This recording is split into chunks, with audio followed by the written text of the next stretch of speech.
history of depression in my family and myself. Just like physical health, you have to maintain it by taking care of your body with exercise and eating the right food, and going to the doctor when you're injured or ill. With mental health, you also have to take daily action to be healthy. And when things are stressful, I have to take extra care to manage my mental health. So, for example, when I was in grad school, or when I'm pregnant or postpartum, and right now, when we as a global community are fighting a pandemic, we all have to take a little extra care of our mental health.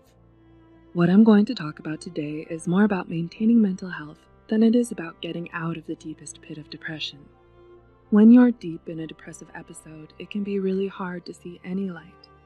It feels like you're at the bottom of a pit and can't imagine what it feels like to be out of it. At that place, often all you can do is tiny steps and hopefully get some help to get out of there. So don't allow yourself to get overwhelmed by my routine.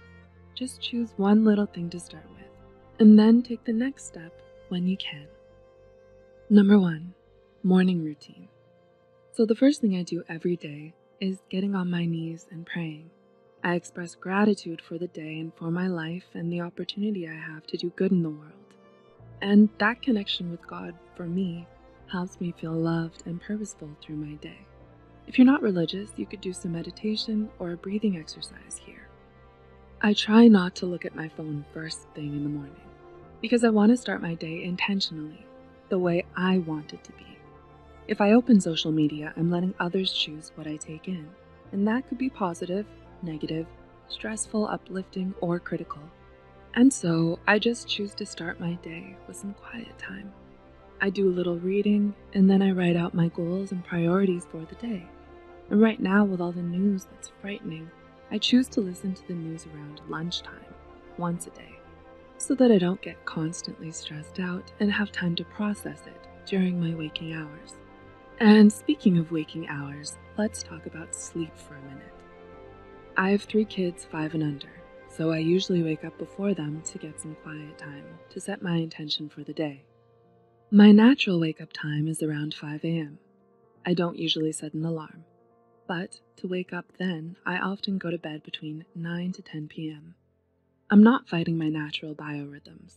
I just listen to my body, and this is the schedule that works best for me personally. For many people, they might have different sleep needs or a different schedule. Sleep is super important to managing depression. There's a massive correlation between sleep problems and depression. Lack of sleep can cause depression, and getting good sleep can actually let your brain heal from depression. So I really value my sleep.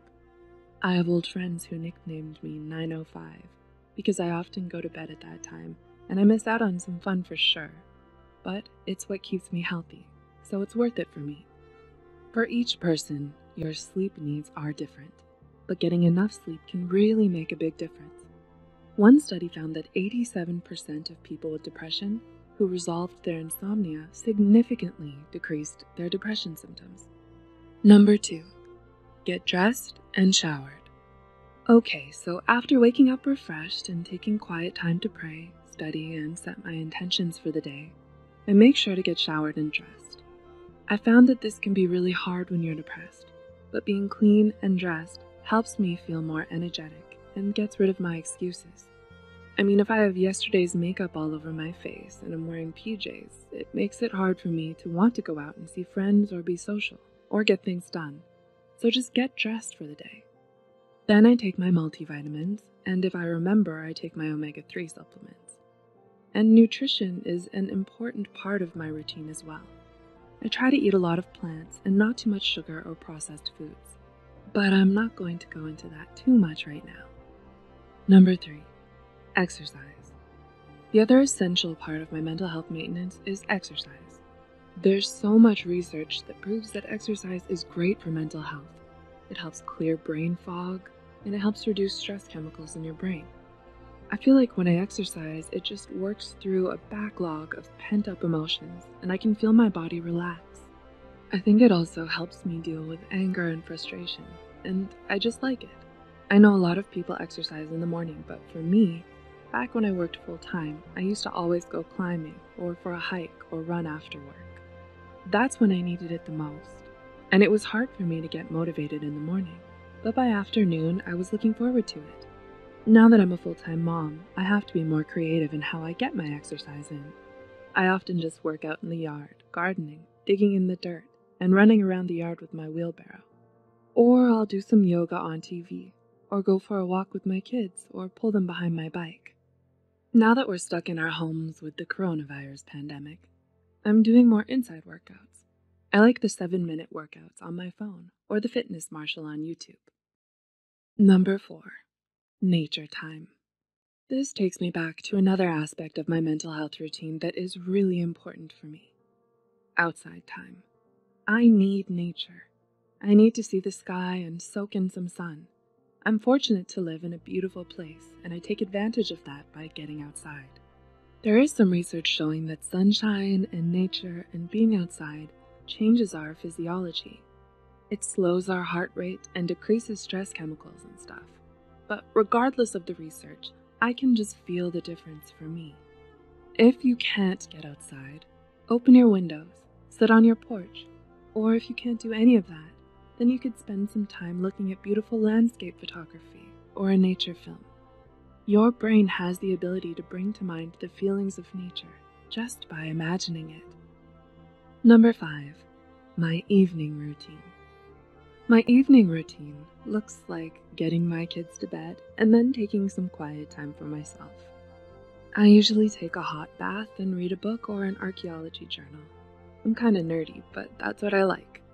Even though I have very few hours to work on my passion project, these videos, I don't usually work in the evenings because it would just stress me out a little and I need the downtime to stay healthy. So then before bed, I write in my journal. I often take the time to write about my wins and accomplishments of the day so that I can remember them, because it's my natural habit to dwell on my mistakes and shortcomings. So I write about my wins, and then I pray a prayer of gratitude and talk with my Heavenly Father about my day. Again, gratitude practice is an essential habit of mental health, and it's been shown to be an effective treatment for depression. So you can pray about it like me, express gratitude as a family, which we do at dinner time, or write about it, whatever works for you.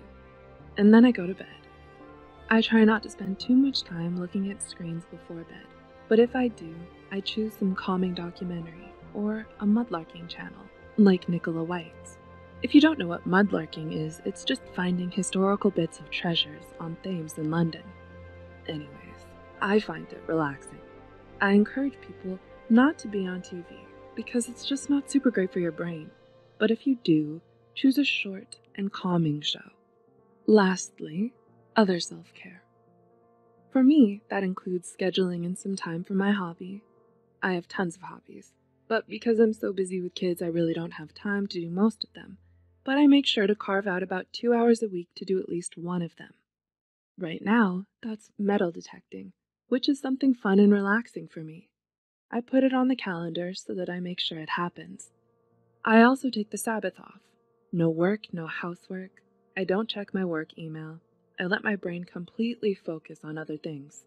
Mostly my family, which is also exhausting, but it's a day that is different from the others. And I make sure to have social time as well. Having social interactions is really essential for mental health. Our brains are inherently social. We are social creatures. So right now, this is going to be an extra challenge with the coronavirus. I'm taking the time to call up old friends. I have some groups I'm hanging out with on Zoom, and when we're not on lockdown, I meet up with friends to let the kids play or to go out to lunch or whatever. So, there you have it. My daily routine to maintain mental health. I have a careful morning routine. I make sure to get enough sleep. I get dressed every day. I exercise and get some outside time. I carve out time to relax each evening, practice gratitude, and acknowledge my successes of the day.